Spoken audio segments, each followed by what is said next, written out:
Between the iPhone 16 Pro and 16 Pro Max, the latter seems like a bigger deal because of its enormous 6.9-inch screen, but I am telling you, the iPhone 16 Pro should not be overlooked. I have been using both of these new iPhone Pros side by side, and I think the regular iPhone 16 Pro is a better value for $999. You get a bigger display than last year, the most powerful 5x zoom that used to be a Pro Max exclusive, and an impressive battery life boost based on our testing. Otherwise, the iPhone 16 Pro has all the same goodies as the Pro Max, including the powerful A18 Pro chip, upgraded 48 megapixel ultra-wide camera, and impressive video features like 4K 120fps slow-mo videos and audio mix for zapping background noise. Apple Intelligence features like writing tools and the new Siri are promising based on early testing of the iOS 18.1 developer beta, but that won't officially arrive until October.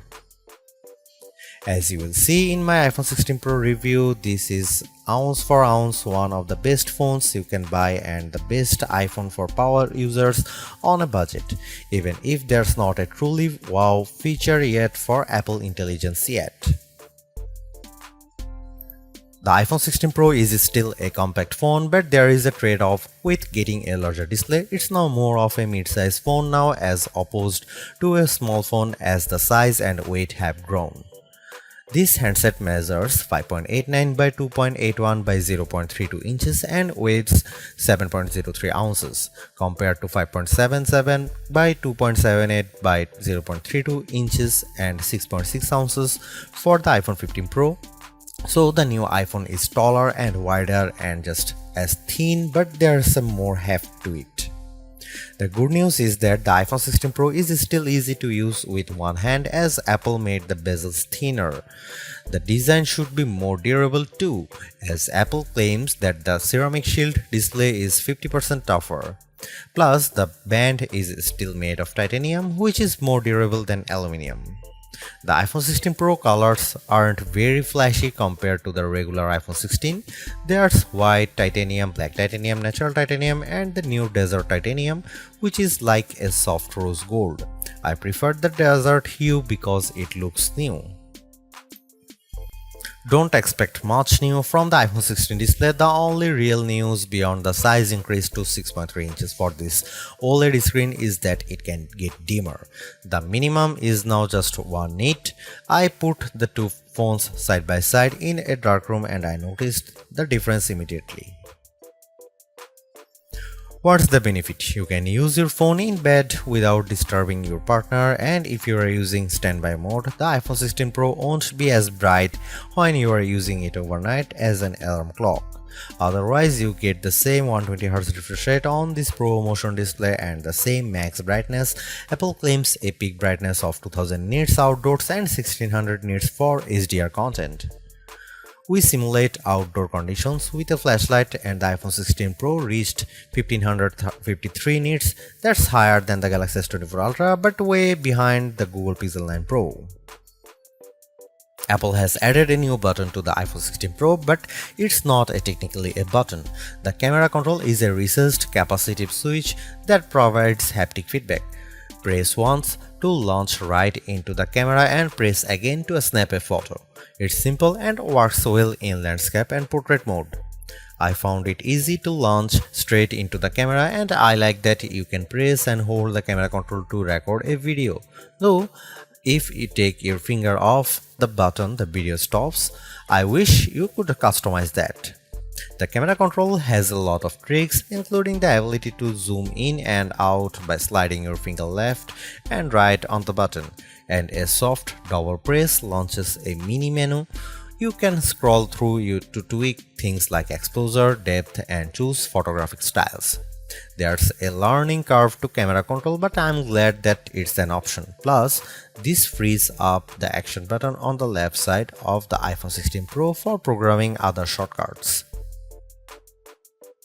The iPhone 16 Pro has a few key upgrades that I appreciated during my testing. There's a sharper 48 megapixel ultra-wide camera, a faster 48 megapixel main fusion camera with zero shutter lag, and the 5x Tetra Prism zoom borrowed from the Pro Max series.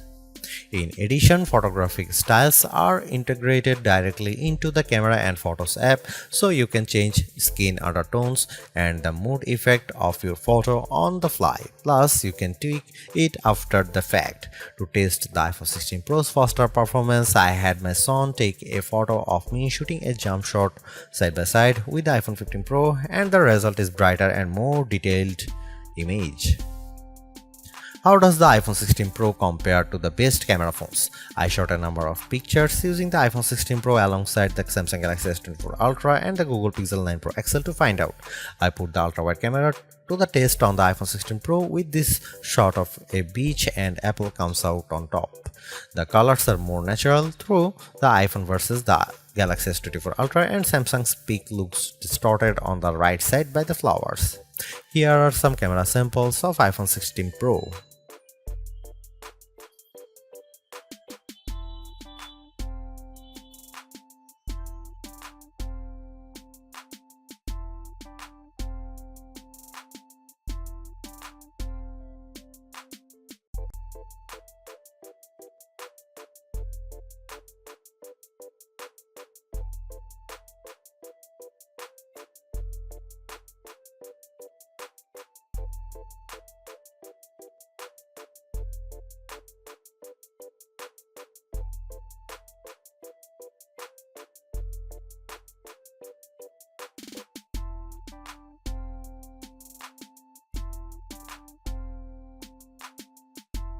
Hey Siri, are you smart yet? Apple Intelligence isn't officially coming to the iPhone 16 series until October, but I was able to try out some of this feature ahead of its official launch as part of the iOS 18.1 developer preview. Writing tools can be fairly helpful.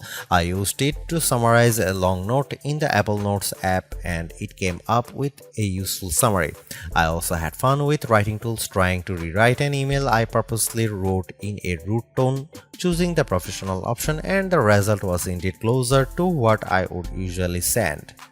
I also used Apple Intelligence to look up how to do various things on the iPhone and get back step-by-step instruction for how to screen record on your iPhone, so you'll definitely spend less time looking up how to at online. On the Photos front, my favorite Apple Intelligence feature is Memory Movie. You can give the Photos app a prompt like a beach memories through the years with an upbeat soundtrack, and you will see the AI go to work sifting through all your photos and videos, and the end result was pretty satisfying, fittingly ending with a sunset peak. While it's overdue, I appreciate that the iPhone 16 Pro has a clean up button, which is basically Google's Magic Eraser on iOS. Apple's version of this feature is smart enough to identify objects or subjects you might want to remove, and it works quickly. But the feature struggled in some cases to completely erase what I didn't want in the frame. Siri is definitely the biggest upgrade with Apple Intelligence. It's a lot more conversational and forgiving of mistakes as we speak. For example, I was able to correct a timer from 10 minutes to 5 minutes on the fly, and Siri got it right. The new Siri in Apple Intelligence is also better with follow-up questions. For example, I could ask about the weather today and then say, how about the rest of the week? And I got an extended forecast. Siri was also smart enough to answer who do the Yankees play next and what are the odds in succession, though it couldn't tell me who the starting pitcher was. I got several links instead. Another plus is that you can talk to Siri just by typing. You tap the bottom of the iPhone 16 Pro to enter your query, which comes in handy when you can't talk. Siri is definitely getting better, but it doesn't have that wow factor that you will experience with Gemini Live Voice or GPT-40 Voice, where it feels like you are having a real conversation with a chatbot. The iPhone 16 Pro packs Apple's new A18 Pro chip built on 2nd generation 3nm tech as well as 8GB of RAM. Based on our testing, it is indeed the fastest chip around, but not on every test. When I played Resident Evil Village, I was scared as I made my way down a snowy path and stumbled upon some dead birds. The graphics are console grade. I also got to play the Infinity Nikki game, which was in beta, and the lighting and water effects were very impressive. On Geekbench, which measures overall performance, the iPhone 16 Pro is 50% faster than the Galaxy S24 Ultra's Snapdragon 8 Gen 3 chip on single-core and 15% higher on multi-core performance. The Pixel 9 Pro series is well behind. To test video editing performance, we use Adobe Premiere Rush and time how long it takes to transcode a 4K clip to 1080p. The new iPhone 16 Pro needed just 21 seconds, which is twice as fast as the S24 Ultra. On the graphics front, the iPhone 16 Pro features a 6-core GPU compared to 5 cores for the regular iPhone 16 models. Apple says you should get 20% faster performance than the iPhone 15 Pro. On the 3D Mark Solar Bay graphics test, which has support for ray tracing, the iPhone 16 Pro was 22% faster than the iPhone 15 Pro. However, that's still 18% behind the Galaxy S24 Ultra, which also delivered higher frame rates on the test. The iPhone 16 Pro Max features a new internal design with a graphite-clad aluminum substructure that's supposed to result in 20% better sustained performance. To test this claim, we ran the 3D Mark Wildlife stress test for 20 minutes. The iPhone 16 Pro turned in a stability score of 66%. It hit a higher overall loop score than iPhone 16 Pro Max but had a bigger drop-off. The Galaxy S24 Ultra's score was worse at 60.4%. Interestingly, the iPhone 16 Pro Max turned in a stronger stability score of 84%, which is better than the 75% from the iPhone 15 Pro Max. The iPhone 16 Pro gets a bigger battery life boost thanks to a larger battery and other efficiencies. On our benchmark test, which involves continuous web surfing at 150 nits of screen brightness, the new iPhone 16 Pro lasted 14 hours and 7 minutes, which is a big jump from the 10 hour and 53 minutes from the iPhone 15 Pro, and enough to just crack our list of the best phone battery life.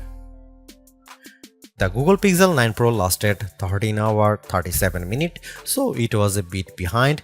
The larger Galaxy S24 Ultra endured for 16 hours 45 minutes.